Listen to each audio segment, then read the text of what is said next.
Okay, welcome again. And how many of you have gotten your specialty plates in?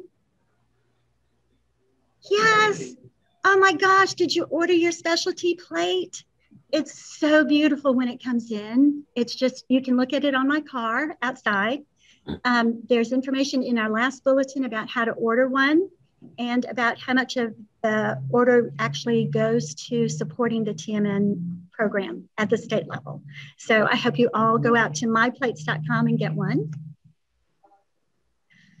It took about 3 weeks. Yeah, it didn't take that long.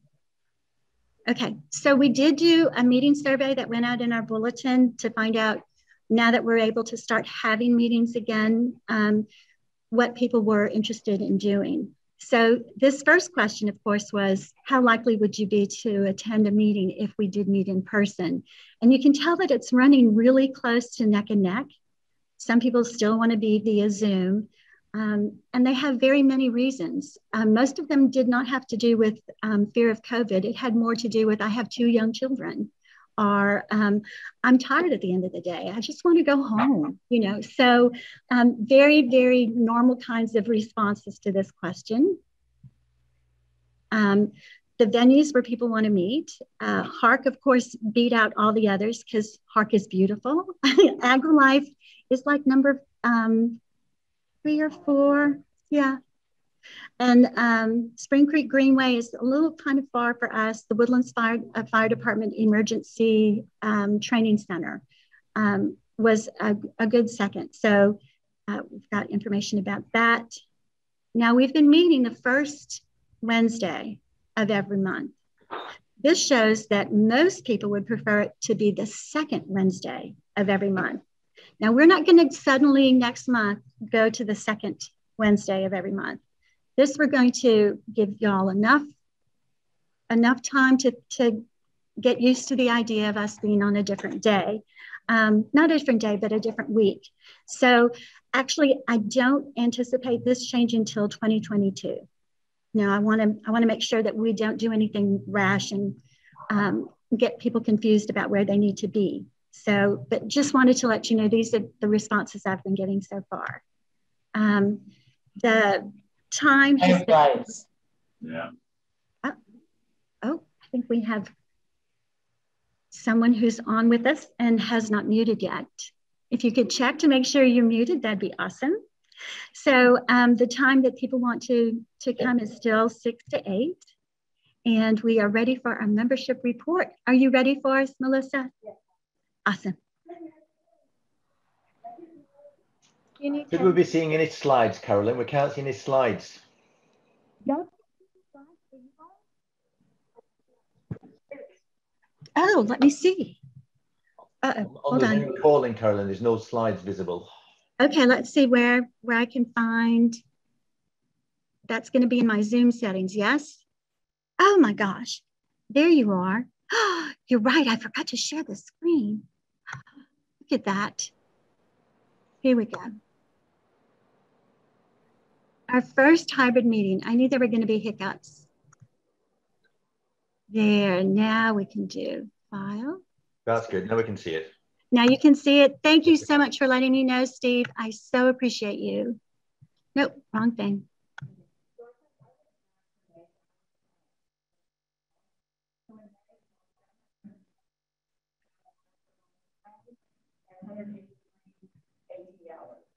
And for June, we had 784 volunteer hours and 120 AT hours. That's not intern hours. And we have like 5 interns that have already started with their hours. So all they need to do is special classes and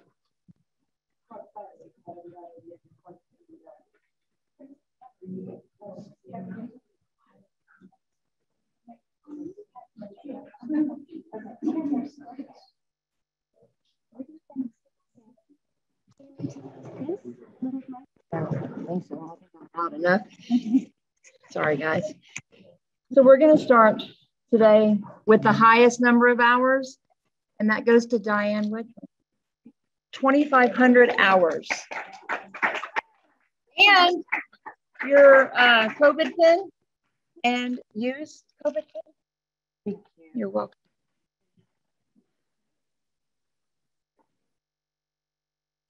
And it's hard because I don't know who's got what anymore. So I'm going to be asking. So for certification, I have Mari. Mari, did you get your pen yet? And Andre. Y'all see me checking them off? Because I'm.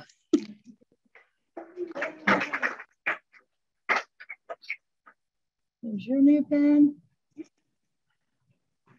I don't see anybody else here that has pens, but did everybody get their COVID pen that's here that qualified for their COVID pen? Yes. Okay.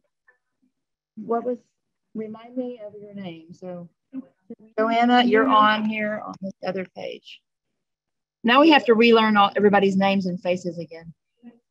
And I did Diane and you. And I just checked her off. And I know I had, I think that's it. That's here, that I can see that's here. So did y'all get y'all's? Oh, you didn't. Okay. It was Bumblebee.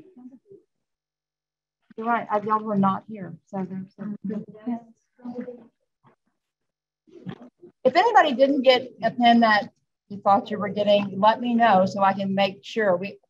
We are cross-checking everything from 2020 to make sure that everybody's getting everything. Brenda's not here. Did you get your pen? 250 hours? Okay. I think that's it. If y'all think not here, and I emailed everybody.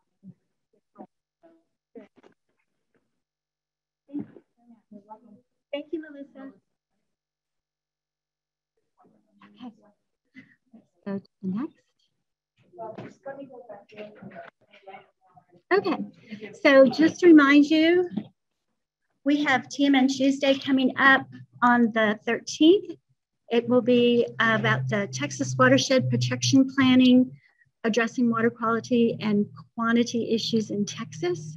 So that's an advanced training opportunity. If you don't get to watch it right when it's broadcast, you can watch it as a recording and still get advanced training hours. And I think Adrian has information also. Hang on, we're going to do it at the volunteer part. Sound good? Okay. And then, okay. So another opportunity we have is to watch from DLC Bayou City on July 16th at 7 p.m. There's film viewing and discussion after. It's going to be virtual. The link to that was in our bulletin on Monday. This is a great opportunity. I watched the video. It is stunning. The what do you call it? The values, production values are amazing. So if you get an opportunity to join that, you can also get advanced training hours for that. Be the Change is going to be July 20th. I don't know who is going to be speaking yet. It's going to be on the state website. Then for volunteer opportunities, Lake Creek Preserve is looking for people to go out this Saturday and help do some trail maintenance. So if you have an opportunity to do that, please do. That'll be from 8 to 10 before it gets really, really hot. Make sure you wear long sleeves, long pants. The mosquitoes this year are horrible because of all the rain we've had. We have the opportunity to go out to Dennis Johnston Park and help do some butterfly garden maintenance. This month, the 2 days that they're doing it are July 9th and the 16th. They like to get a nice early start, 8 to 9:30, to avoid the heat. Then we have a new opportunity. W.D.G. Jones State Forest is having a literary opportunity where you can go and, I think it's called plogging, where you walk the forest and pick up garbage, right? Plogging, it's called plogging. Picking up litter while jogging, or we could plog. we could pluck, where we pick up garbage while we walk. So those are on Saturdays. They're doing north of 1488 from 9 to 10 in the morning. On Tuesdays, south of 1488 from 11 to 12. If you are familiar with the forest, north of 1488 is where the education building is and the offices for the forest. South is where the trails, the larger part of the forest is. Okay, the sign up link for that, because they're looking for signups, is in our bulletin. And if you'd like to reach out and have any questions, you can get in touch with Kendra Park and she'll be able to help you with that. Here's a few more volunteer opportunities. The Woodlands Environmental Services is doing storm drain marking and invasives removal. You can find all of this on our calendar. If you go to the website, just look on the calendar, and every date that we have something available for, it's going to be on the calendar. W.G. Jones still has the pollinator garden and tree nursery they take care of, and now the forest keeping on Tuesdays and Saturdays. Club Woods has Tuesday trail maintenance and garden and grounds management. So now we are ready for Adrian.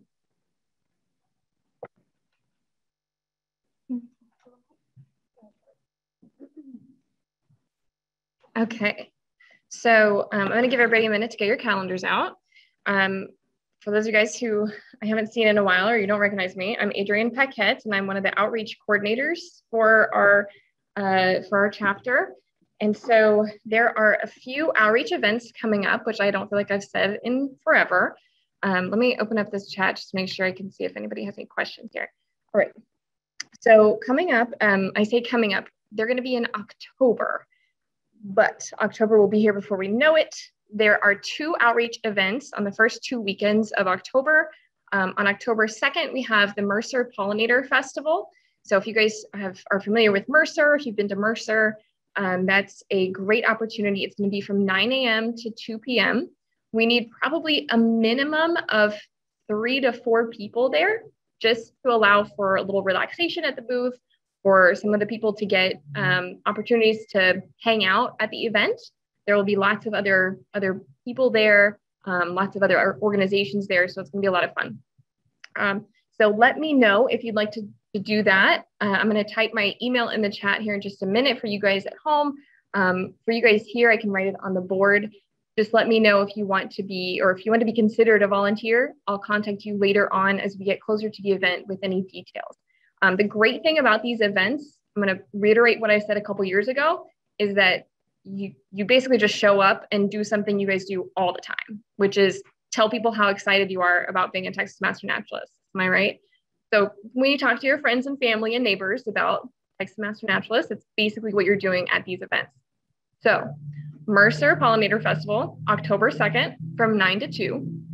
The next weekend, I still have to get a few more details from the coordinator about this one, but Friends of Texas Wildlife is having an open house. So Friends of Texas Wildlife is the wildlife rehab center in Magnolia, and they're having an open house. They may need volunteers to help, like people with parking and that kind of stuff, but we also might be having a booth there. So just something to put on the calendar if you are interested in that kind of event and you want to go there. Let me know. Again, I'm going to type my email in the chat for you guys at home. And I'll give you more details as that comes out. So not a commitment right now, but if you're interested, just let me know. All right.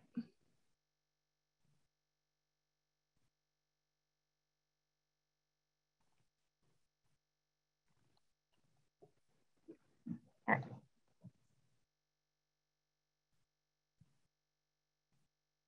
Thank you so much, Adrienne. Okay. I knew I had skipped one. Yeah. Okay. So we do have, it's an advanced training and volunteer opportunity that Terry has set up for us. It gives you the opportunity to go and listen to her tell us about the water quality in the woodlands. And she also has the opportunity to label storm drains, to say no dumping drains to waterways. Originally, it was only Grogan's Mills Mud that had bought signage for their storm drains. The entire woodlands has now bought. So we're very excited about that opportunity. It's on July 17th at 8 a.m. If you have any questions, you can email Terry at heartwood20resources@gmail.com. And now, here is Mari. Will you come introduce Ben?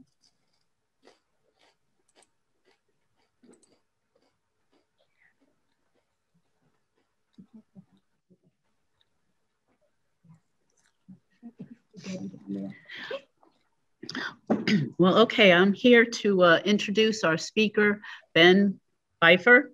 He's a sixth generation Texan who grew up in the hill country and in the South Texas brush country. He happens to be a beekeeper, and he is a Texas master naturalist, a fellow naturalist. He went to Texas State University at San Marcos at his Bachelor of Science in Biology. And he is the founder of Firefly Conservation and Research back in 2009. So he's also a member of the International Union for the Conservation of Nature, the Firefly Specialist Group. And he is reviewing the red list for the IUCN for fireflies in our country here. So please welcome Ben Pfeiffer. He's very excited to talk to you about his specialty bug. Yeah, here we go. All right. Can everybody hear me? Yes. We can hear you here. Okay, great. Awesome. Well, cool. Well, thanks everyone for joining in today. It looks like we've got like a pretty large group today, and so I hope to illuminate all on fireflies in your area quite a bit. Just a couple housekeeping notes before we get started. Make sure that your camera is muted so that while I'm talking, there's not any interruptions. Feel free to post any questions that you have to the chat function. And then also at the end, we'll have an opportunity for anyone to ask any questions. And so I'll go through those and answer them. There is going to be some kind of interactive parts of this presentation where I'm going to ask the audience some questions. So feel free to raise your hand. There's a raise your hand button here, and we'll try to get to those as best we can. So I hope you'll enjoy this presentation. Like she said, my name's Ben Pfeiffer. I am kind of the resident Texas expert on fireflies here in the state. We have quite a wonderful diversity of fireflies in Texas, second only to probably like Florida and Georgia. And I hope to let y'all discover some of that tonight. So we're going to go through it, and let me go ahead and get started with the presentation. I can find you. While she's doing that, I will tell you this year in Texas has been a wonderful firefly year. I have seen some really remarkable things that I haven't seen before in a decade or more of doing this. So I'll hopefully touch on a little bit of those while we're into the presentation. I'm curious at the end of the presentation, if anybody has heard or seen any interesting sightings, to be sure to let me know. My contact information will be at the end. A lot of times I will actually go out and visit somebody's property to kind of discover some neat things that might show up there. So it's a great opportunity to do some citizen science by getting some sightings and letting an expert know what you've seen, and I might come and visit your neck of the woods. Just switch something up. Y'all won't be able to see me in video later, but this will work for what we need to do. So, okay, well, I'll go ahead and continue then. Sorry for the trouble again. Okay, so the second slide here. Let me start with the Firefly Anatomy. Since y'all have been patiently waiting. Thank y'all for that. I put this slide in here just to give some kind of brief context in terms of like what a firefly actually looks like and some of the important features that you should know when you're examining a firefly. So I was talking specifically about the pronotal spot, the pronotum, and the different upper functions here. Fireflies have 13 antenna segments as well. These are their eyes. We call the pronotum, the head shield of pronotum. We have the elytra here and elytral margins, 6 legs. As scientists that would study fireflies, a lot of times we're looking at specific morphological features to identify our firefly. A lot of people tend to think that most fireflies all look alike, but when you look at it under a microscope, they look relatively pretty different. And we can use some of these features to identify different species here in Texas. So in this case, in the firefly that's in front of you, it has a large triangle shape right on its head shield. And so that could be helpful in diagnostic, as well as kind of a yellow margin around here. This is what fireflies look like between a female and a male. Off to your left, you're going to see a female, and then the male on to the right. You might notice some immediate differences from the get-go. The male has 2 light organs, as shown here, and then the female has 1 light organ. So that could be very helpful sometimes if you catch a firefly and you're really curious about its particular gender. Turn it over and then see how many light organs that it has. Females generally don't need to use as much energy towards light production as males do. They need to conserve that energy in order to produce eggs. And so that's what's kind of driven these different traits. Firefly diversity in Texas. So there's around 2,000 species worldwide. In the United States here, we've got about 180 species. There's 45 plus species in Texas. When I started this project over 10 years ago, there was probably maybe 15 to 20 known. But over the last decade, we've been able to illuminate a lot of different species that were never been documented here before. Quite a few actually in East Texas, for example. In Eastern Texas, there's around 25 species. And just to give an example, Sabine County, for example, has some of the highest species diversity in the area. And partly that has to do with habitat, and it also shares a close, it's nearby the piney woods and also some other adjacent swampy habitat. So there's quite a bit of diversity out there. There's still a lot of diversity still left to be discovered. Scientists this year in a paper I was part of predicted that, you know, there's probably around 40 to 50 unnamed species that are still out there in the United States specifically. This is kind of a life cycle chart of fireflies. For a lot of people, they observe the adults flashing in the spring and in the summer, but don't realize that for most of their life, they spend it as a larva. And then this little chart here basically shows the kind of like a pie chart of the time spent in different stages of its life. And here you'll see that larva spent, you know, 1.5 years to a year, 2 years, and then pupa. And in an adult, they really only live for about 3 to 4 weeks. And so that's really where they're devoted on into mating and then laying eggs for the next generation. Off to the right, you'll see a picture of a larva. And if you look really closely, you'll see that its tail is kind of lights up. And so this goes back to the point about different characteristics of fireflies as juveniles and adults. They will glow as juveniles and as adults, and this photo shows that. Off to the left, in the left corner, you'll see another example of a larva, and those are ones that will typically kind of crawl on the ground. And you might see these crawling along, and they might periodically flash intermittently. Flash patterns. So the flash of a firefly oftentimes looks the same as another, but it's not. And each firefly species kind of has a fairly distinct flash pattern. If you can imagine at night, there's a lot of times a lot of fireflies flashing all at once from a lot of different species. Now, if they all had the same flash pattern, it'd be very hard for each other to tell each other apart. So fireflies have adapted, evolved over time to change their flash pattern based on a variety of different factors. Temperature can be a big one. So if it's hotter, fireflies might flash faster. If it's colder, you might observe a firefly flash every 6 seconds as opposed to 4 seconds. Color also varies as well. Certain genuses of fireflies like Photinus will flash more green, whereas Pyractomena will flash more orange. You can see an example of this in the image off to the right, where you'll see different colors here. Number of flashes as well, and then the interval of time between flashes is kind of a big one. This is, do they flash every 1 second, every 2 seconds? Do they flash, 3 times in a row? And then finally, the time of night that they're active is also important as well.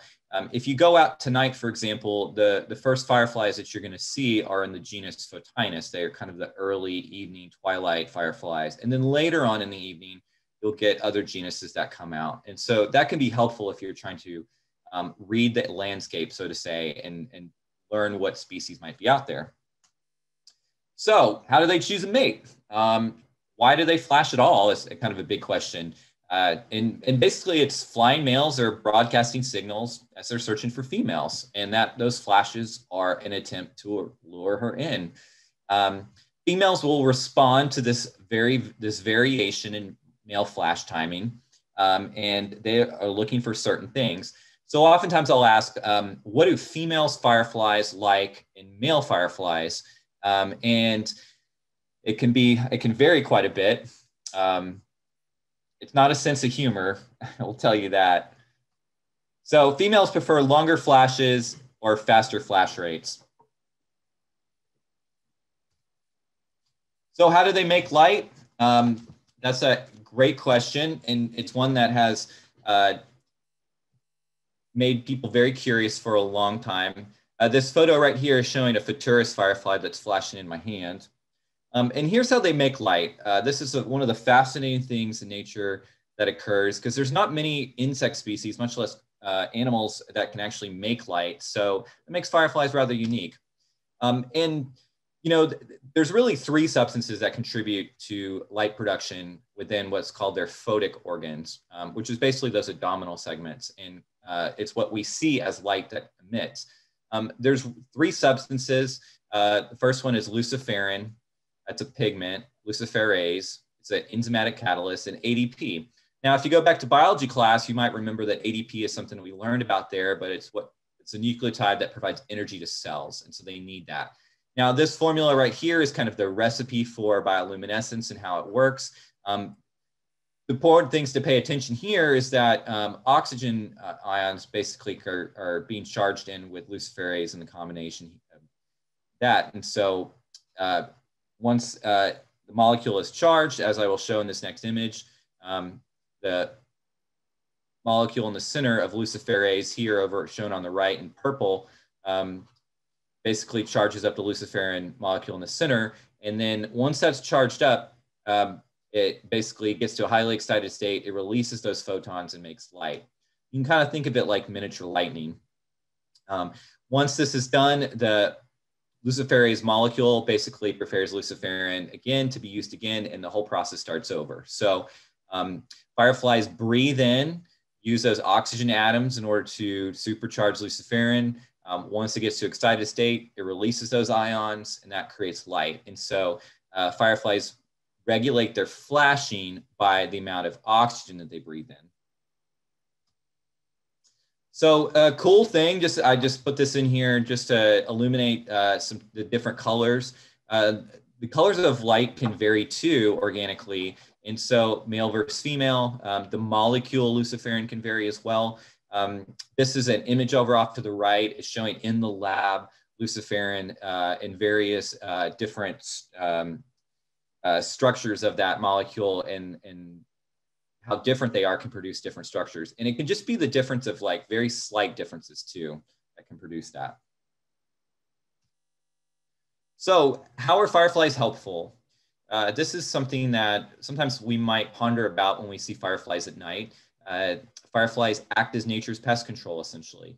The larvae, if you remember, they spend most of their life for about a year or two on the ground in the leaf litter. And so that's where they exist for most of the time before they become adults. And in that time, they're very predaceous. So they consume snails, earthworms, dead insects. Some adult fireflies, such as Photuris, also eat insects in their own kind. And they act generally as a great indicator of the health of the environment. If you don't have snails, earthworms, or dead insects that are present, then there could be something contributing to those pest insects not being there, whether it's pesticides, habitat, soil health, a variety of different things. And so that's why fireflies can generally act as a good indicator of the health of the environment. Fireflies are also medically useful. They use them in food safety research, cancer research, in the development of new drugs. Basically, they they use these as kind of a test. Let's say a food might have mold or some kind of contaminant. If they use luciferin and luciferase, you know, if it lights up, it might mean that it's contaminated. If a tumor is suppressed from a drug, it might like not light up, those kind of things. So fireflies, are they disappearing? And this is something that we have been, as scientists, been thinking about for quite some time. I'm used to, when I gave this presentation, I'd only say there was anecdotal evidence to kind of support this. But right now, as of like this past year, there's been some more empirical evidence that's been starting to pile up. And some of this is related to the fact that we now have a couple fireflies on the endangered species list.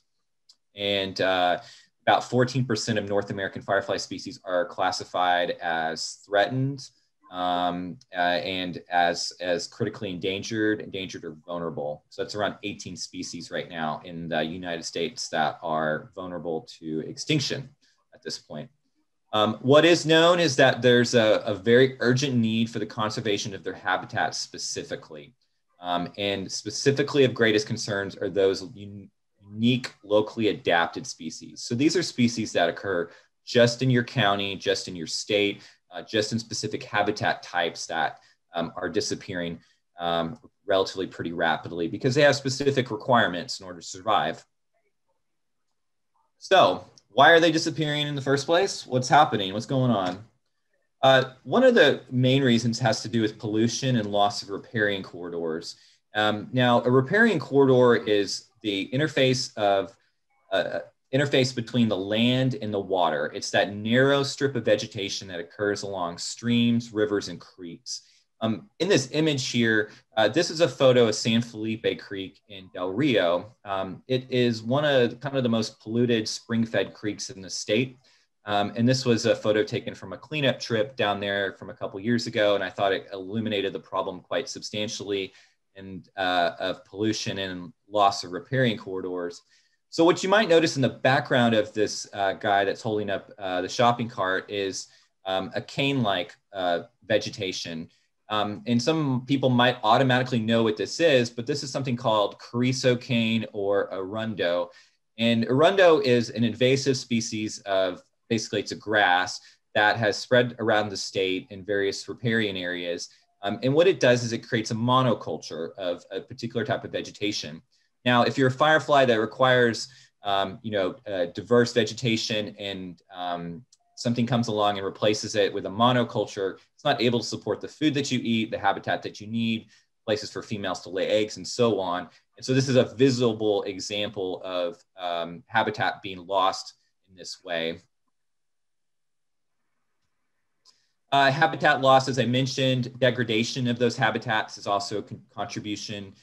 This is a photo from San Antonio with a developer that cleared some land illegally and just kind of wiping it clean. This kind of growth is happening all over, especially in Central Texas where I live here in New Braunfels. The amount of native land that is disappearing at a clip that nobody's seen in generations, essentially. Light pollution is also a concern too, and the main reason with that is that males and females have a hard time seeing each other. If there's light that interferes with their ability to flash at each other, that gets in the way, a female can't see a male and vice versa. Firefly light is rather dim, even though we can see it with our eyes. A lot of stuff can get in the way of it. A bright LED bulb, for example, a super bright street light. So light pollution is definitely a concern in a lot of areas. For example, in certain parks, they're now installing amber colored LED lights in order to help with the habitat there. So while it's softer on our eyes, it's also softer on the eyes of fireflies as well, not as glaring. Pesticide use is also one. This is really specifically around lawn chemicals and agricultural chemicals. Of pesticides that are water soluble quite a bit. And if you buy something in the store to kill lawn grubs or beetles, you're basically killing fireflies. So if it's a broad spectrum pesticide that's wiping things out, it's going to wipe everything out, and that includes fireflies. Disappearing water tables is another one. this is an image just showing kind of the drought status in the Central Texas area particularly. And the reason why this is an issue has to do with aquifer pumping. At one time in certain areas, there used to be a lot more seeps and little streams and springs that popped out of limestone bedrock in other places. And this also occurs in forests and in a variety of places. Well, as the aquifer basically declines, those seeps and small little watering areas disappear. And in doing so, so do the habitat, the things that live in them. So fireflies can exist in areas where there's just a small pool of water for a really long period of time. And so this is one of the reasons why they're also disappearing. So some reasons you can help. The first thing that I recommend to people is to assess their soil health. And so poor soil generally equals poor habitat for firefly food. If you've got very compacted soil or soil that has not been able to have a lot of nutrients in it, then you generally don't have habitat for firefly food, snails and worms. So you can make amendments to your soil to introduce those nutrients. You can till your soil as well. You don't need to go that incredibly deep, maybe like a foot or so. The reason why I mentioned this is a way to aerate your soil and allow food that fireflies eat to get into the soil. They do this in Manhattan, for example, in Central Park. You may be like, there's fireflies in Central Park? Because yes, there are. And the way they do this is they have certain beds that they till the soil and they plant nothing in them. And what they do is they allow worms to get in there, and it allows a place for females to lay eggs. And so they have little areas that keeps the fireflies around. People in Central Park like fireflies, and so it's a good reason to keep them. As I mentioned before, avoid use of broad spectrum pesticides, especially lawn chemicals. You can turn out your outside lights. Advocating for adopting local policies to control light pollution is also another great idea as well. A lot of communities have made some progress over this in the last few years specifically. 15 years ago, people didn't even know what light pollution really was, but now we've got quite a few communities in Texas that are adopting these policies and recognizing the problem. For example, Dripping Springs is a dark sky community. Devil's River State Natural Area is one of the first dark sky, I think, natural areas in the state. So those things can be helpful. You can buy land to protect species. This is also something, if you have the ability to do so, is one of the really best ways to do it. That's why organizations like the Nature Conservancy exist. They realize that the only way to protect it is to preserve it. You can let log and leaf litter accumulate in your habitats. Plant trees, native grasses. Grasses and forbs specifically help retain soil moisture quite a bit. Don't overmow your lawn. You might mow it a couple times a year if you've got native grasses in your area. You can start a pollinator. You can help restore prairies. A lot of creeks and streams run through prairies and can be wonderful case studies for helping fireflies as well as pollinators. And then you can also educate your neighbors as well. That also is a good one. So just a brief walk, some fun pictures to look at. I get the ability to look at a lot of habitat in Texas, and I'm very fortunate. I get to see just some really, really cool places. And so I thought it's really neat to just basically show people what various habitat in Texas looks like that supports fireflies. So this is a picture of in Central Texas of Enchanted Rock in Gillespie County. Some people in this talk might have obviously been there before. And it turns out it's a decent habitat, even though it's a little bit on the drier side because of all the granite. But this is showing a really relatively healthy stream bed right there. And you'll see on the sides, there's nice vegetation. And we have some tall trees. It looks like an ephemeral stream that only flows during wet weather events, but a nice firefly habitat. This is a picture of Fox Canyon Ranch in Jeff Davis County. This was absolutely beautiful place. There's maple trees over off onto the right there. retains some moisture throughout the year. It's a very isolated place, so the moisture is very concentrated in this one little particular area, but also a good firefly habitat. This is Honey Creek and Guadalupe River State Park in Comal County.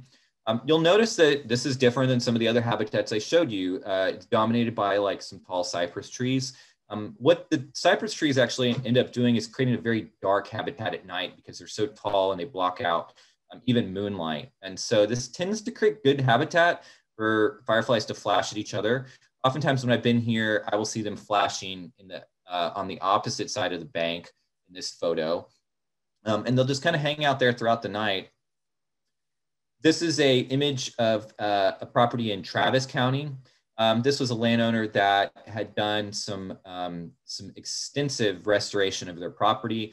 And when I met them, they told me that the stream that you're seeing in this photo here used to flow really regularly, and there was a lot of water that they had in their stream. In this photo, you can see that there is not as much water, and the reason why that is that they restored the vegetation, and instead of the water running downstream, they're able to keep it on their property by allowing it to absorb into the soil. And so this is a great, great habitat. It also turned out to be a great habitat for chiggers too, which weren't fun at all. I got 100 bites on that visit. So Texas fireflies. I'm just going to talk about some of the species that you might find in your area and in other parts of Texas. No need to write any of this stuff down. If you have any questions regarding anything I mentioned in the next few slides, just feel free to reach out to me after the presentation and ask. But this will give you some ideas of the species here and what they might look like. Photinus fireflies are the most commonly encountered genera in Texas. So this includes the common Big Dipper firefly, Photinus pyralis. This is the one that you're most going to commonly see in your yards, in parks, and in suburban urban areas. This is a colonizer that stretches all the way from the East Coast all the way to Texas, and just recently recorded into New Mexico. These are the most numerous in the early evening, and it's also one of the genera that is present both in the spring and the fall in Texas. So this is some photos of Photinus pyralis. And like I mentioned, this is the most commonly seen one. In Texas, we have a unique thing. A lot of these fireflies do not have a black spot on their pronotum, which is their head shield. And this is unique. And a firefly researcher several years back did some genetic work, and she found that the Photinus pyralis fireflies we have here in Texas are about 50% genetically different than the ones in the East. Not enough maybe to make a new species, but they are on their way to something completely new. And they, in fact, act a little bit differently. This is an endemic species, Photinus concisus. This was named by a rather well-known firefly researcher in the 70s named Dr. Jim Lloyd. This is one that occurs in an area of central Texas stretching from about Travis County all the way to Valverde County. And it looks very similar to the one that I just showed you. So you're probably like, Ben, those look just alike. How in the hell should I tell them apart? Well, there is a way. And one way is to count how many times they flash. So with this particular species, it flashes once every 2 seconds or 2.7 seconds.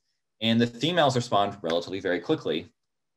So I'm going to show you a video here. And this video is a video I shot about a month ago. This was in Austin, Texas. This was on the Violet Crown Trail.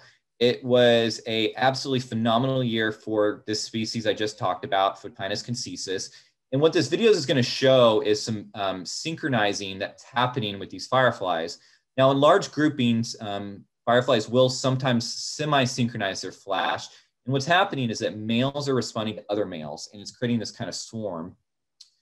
So as you watch this video, you'll see where it looks like they kind of flash at the same time, and it rapidly gets a little bit better as the video goes along.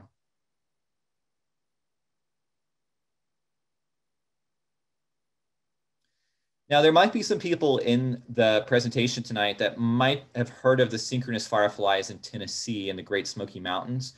That is not this species here. This fireflies in the Smoky Mountains, Photinus carolinus, does exhibit a full synchrony at periodic times. And so it's similar to this, but a little bit more synced up, I guess you could say. But we are very lucky that we have fireflies that can semi-synchronize. Up in the East Coast, they only have this for 2 weeks out of the year. We've got this for months out of the year.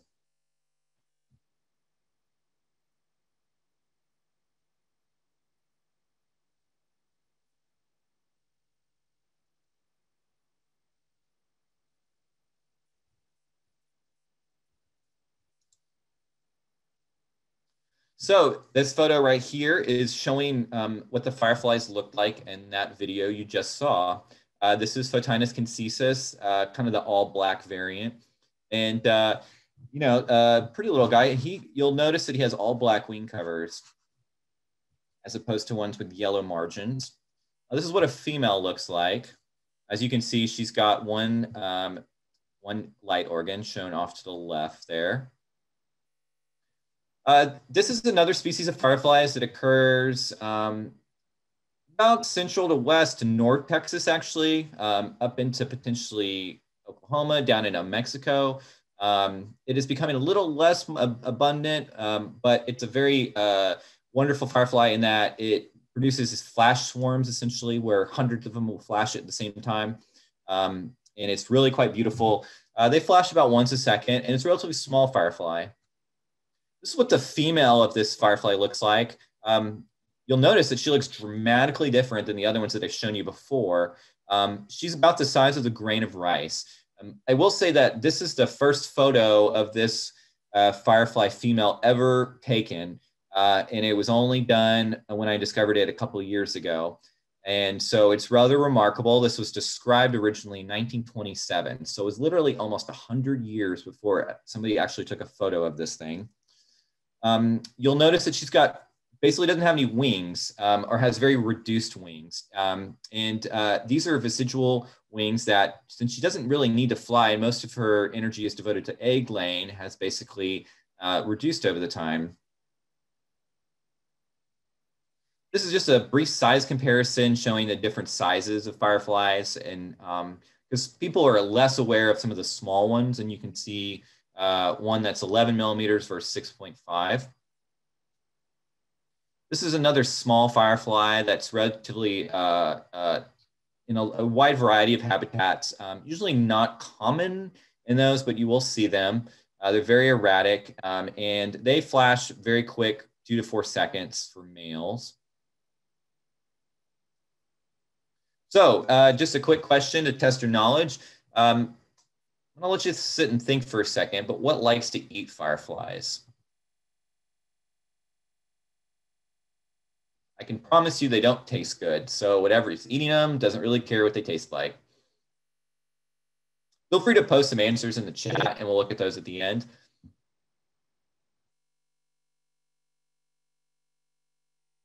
Okay, so what does like to eat a firefly? I'll give you a quick hint. There was a something is suspended between 2 branches, and it caught one, and then it just pretended to glow, and then another one saw it, thought it was a female, and came to look at it.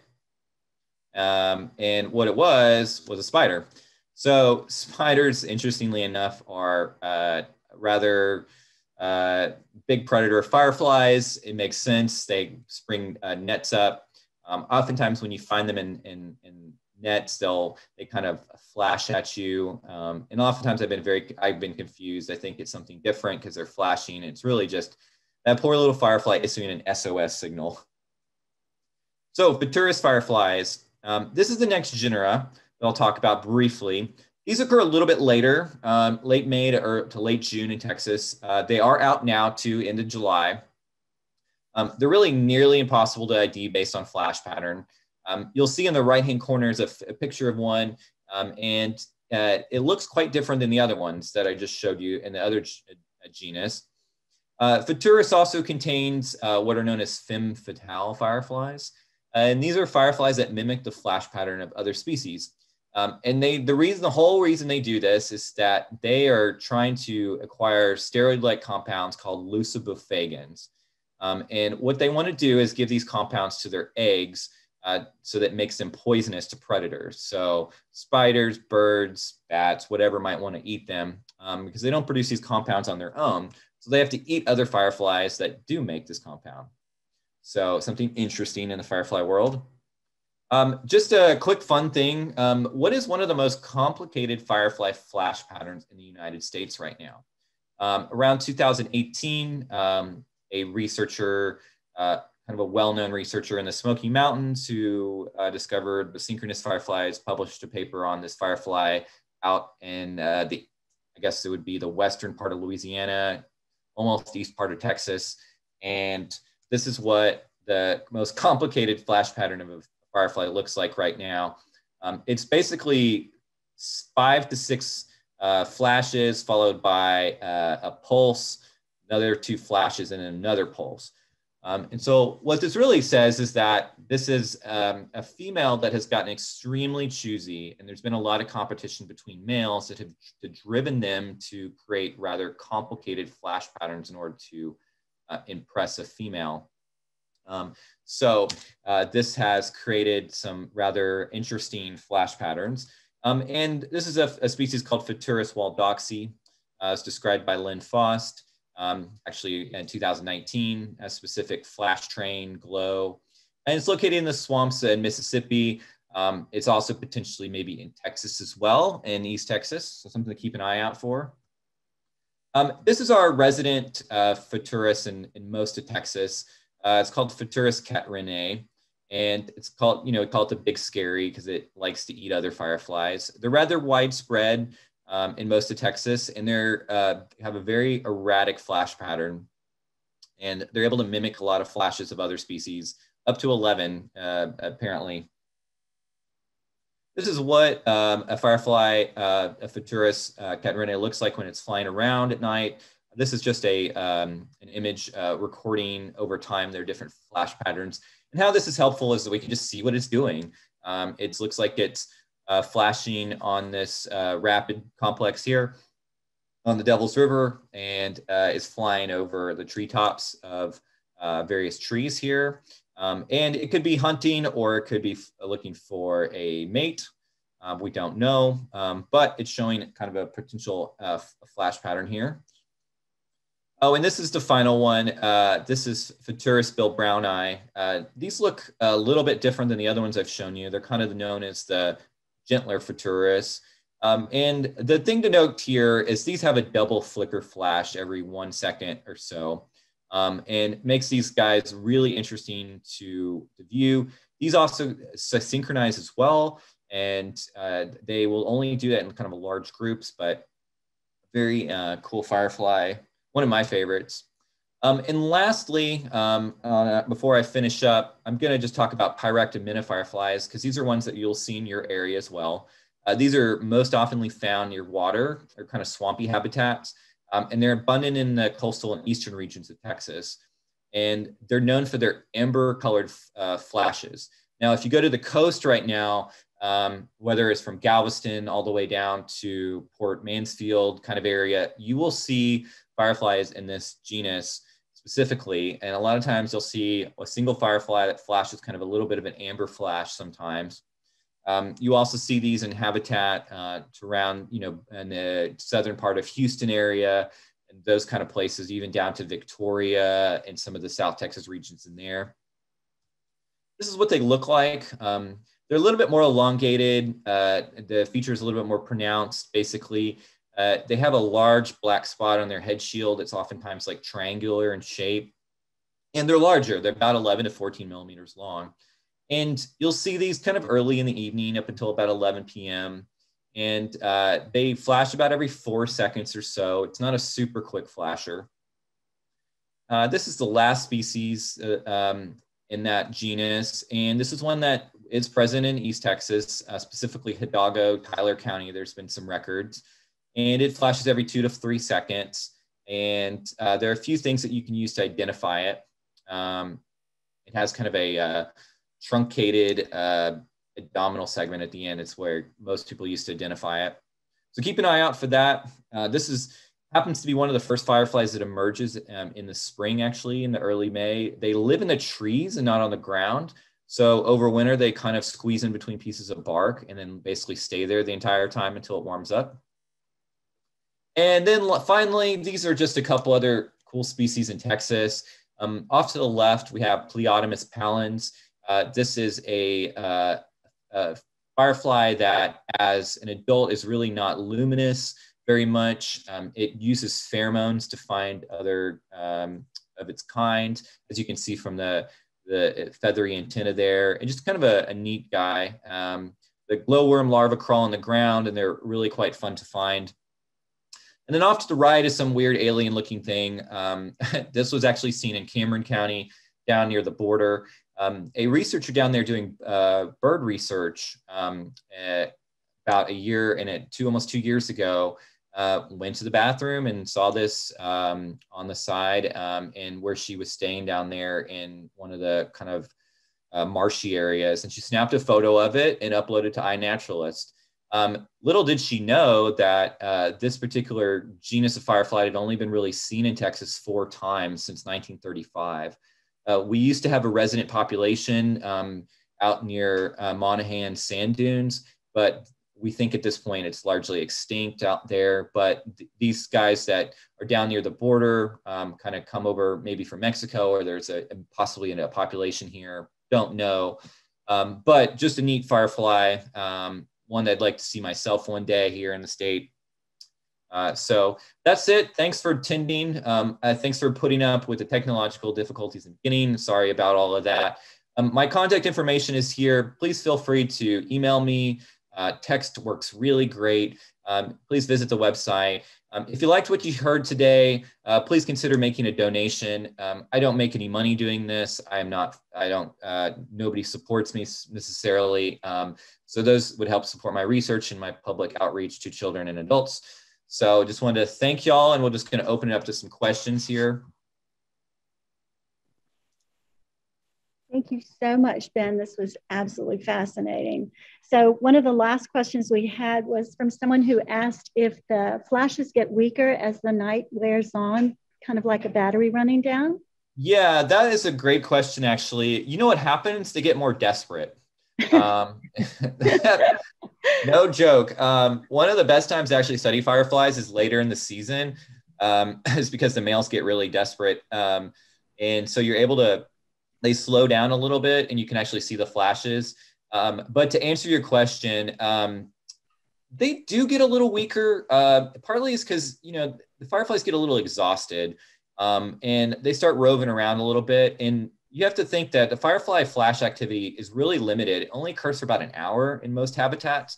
I mean, I'll go out at 9:30 now, and then it will last till maybe 10:15 on some nights. And different species come out at different times, but you'd be surprised how there's a 30-minute window you can actually see certain fireflies. So yeah, you can kind of think of it almost like a battery powered light in some ways. It never really will run out. So as long as they can breathe oxygen, they can flash. Someone asked what types of plants they should be planting in their riparian area to get more fireflies.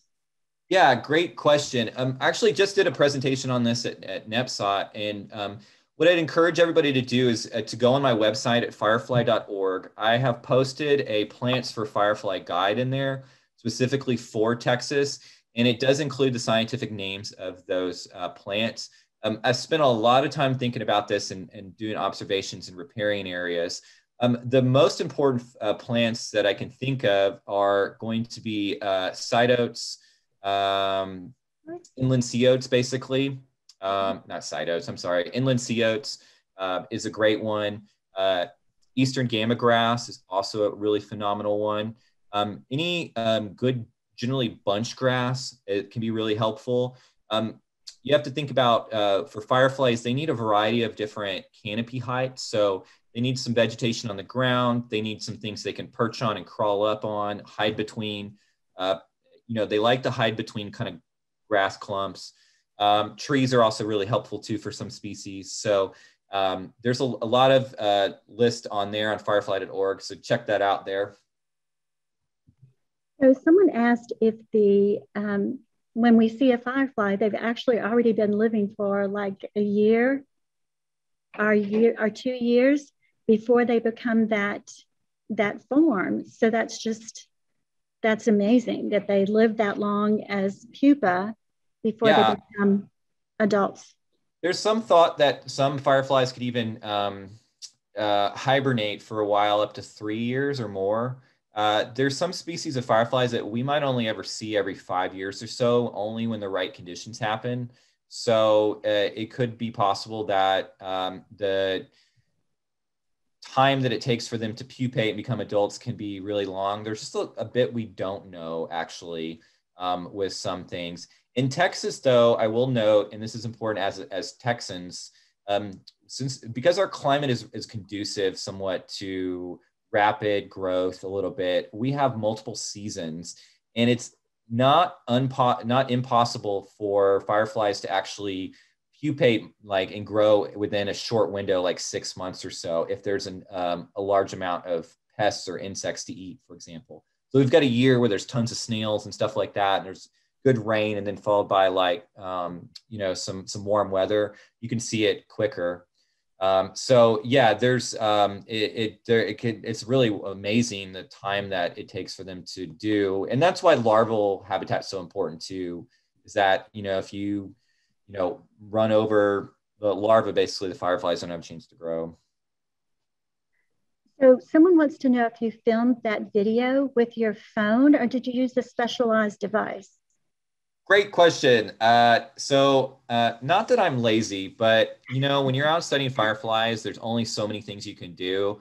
And I resolved I was only going to use my iPhone to film fireflies going forward. So the contribution that I make is that I try to get the best camera on the iPhone I can before the firefly season if I have to upgrade. And this year, I got the iPhone 11, I think, Pro. I was able to afford that. And so this year I went out and did some tests, and that video was from the new iPhone. And it's probably one of the best I've gotten to date. In the past, it was really hard to pick up firefly flashes. So that's from an iPhone. Amazing.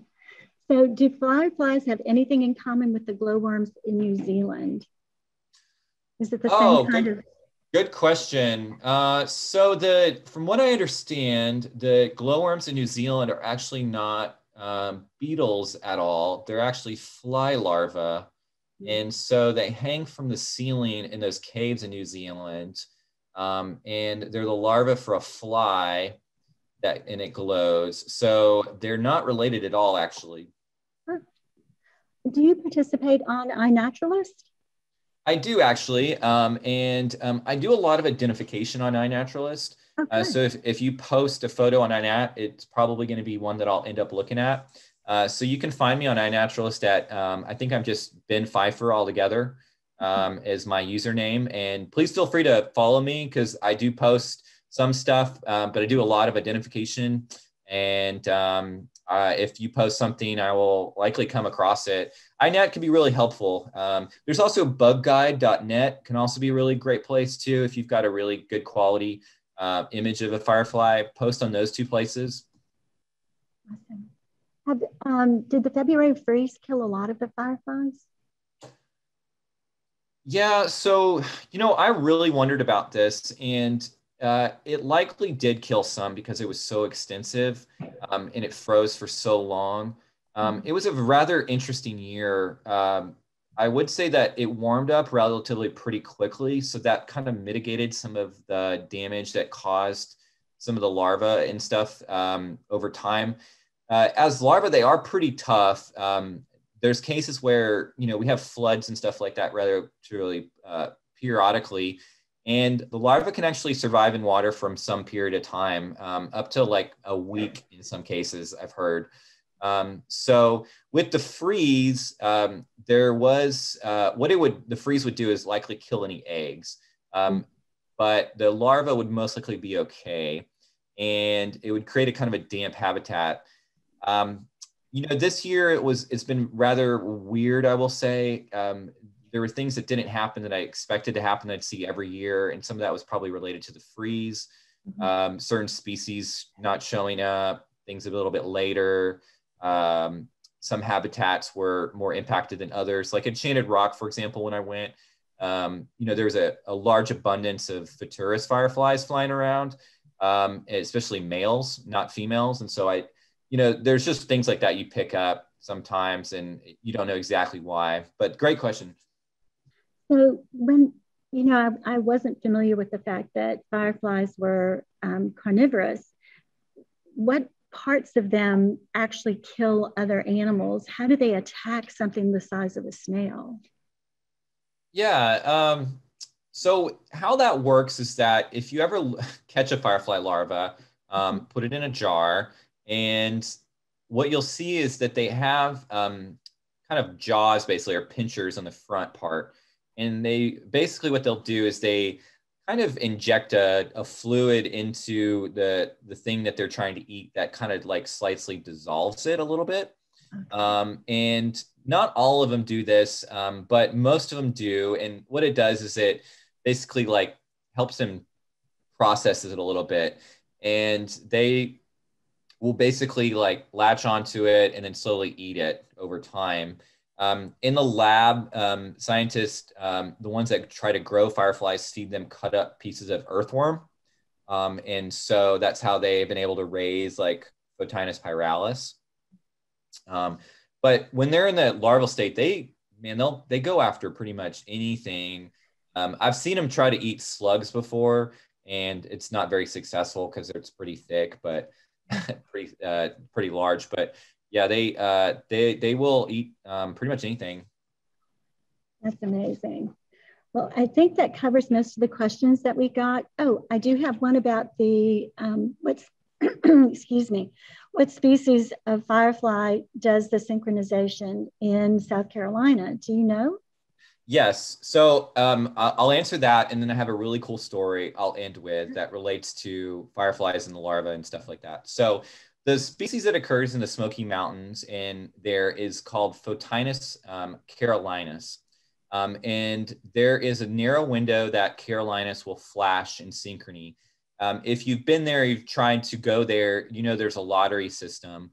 On my website is a list of synchronous firefly locations, and I just posted a new one actually in a park that just opened up a few years ago. So if you're looking to go to maybe see that, I would say check that out to consider other options. I know the lady that discovered them, and when I asked her if I could come see them and visit them, she basically told me not to go. So, because it's so crazy every year. And so she said, you can go anywhere else in Georgia and other places to see them. So, so that answers that question. Lastly, just a cool story, because you reminded me of something related to firefly larvae. Several years ago at A&M, somebody came to me with a jar filled with firefly larvae, and the larvae that they had in this jar were about at least probably 5 to 6 inches long, up to 3, 4. They were huge, and I had never seen anything like that at all. And the story goes that in South America, an animal trapper went out and set a trap for small mammals in the ground. And it was kind of like a pitfall trap. And in that trap, he put some rotting meat, essentially. And he left and then came back a couple weeks later. And in the bottom of that trap were hundreds of these gigantic firefly larvae. And so it was just really remarkable of like how enormous they were, 6 inches long, and how scary it was. And what it made me could maybe theorize was that once these firefly larvae got so large, they started eating small mammals, because that's what he was trying to catch. So anyway, something to think about. Just be lucky we don't have such large fireflies here. Yeah, so that's what's amazing, is to consider how large the firefly itself would be. Yeah, and then when they got to that stage of being so large, they were starting to switch over from insects to animals. Oh, yeah, that's pretty crazy. Okay, let's see. One new message. Okay. Oh, good. Okay. I think that's it for tonight. Thank you so much, Ben, for joining us. We so appreciate it. And yeah, thanks for having me. We are so excited about Firefly.